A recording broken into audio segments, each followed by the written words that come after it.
উৎপন্না একাদশীর দিনে এই দুটি কাজ করলে আপনাদের জীবনে উন্নতির পথ প্রশস্ত হয়, আপনাদের জীবনে সুখ সমৃদ্ধি নিয়ে আসে এবং সৌভাগ্য বৃদ্ধি করে। উৎপন্না একাদশীর দিনে যদি এই দুটি কাজ করতে পারেন, আপনাদের জীবন থেকে সর্বপাপ নাশ হয়। এবং এই দিনে অবশ্যই ভগবান বিষ্ণুর কৃপাদৃষ্টি পেতে দুটি কাজ করতে হবে। কি করবেন?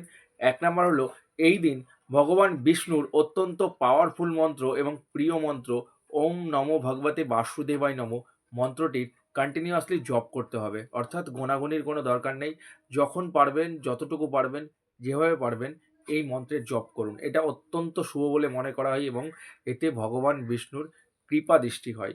এবং ২ নাম্বার, এই দিন অবশ্যই সন্ধ্যাবেলায় তুলসী তলায় একটা ঘিয়ের প্রদীপ জ্বালতে হবে এবং দেবী তুলসীকে প্রণাম করে তার কাছে সকলের মঙ্গলের জন্য এবং সংসারের উন্নতির জন্য প্রার্থনা করতে হবে।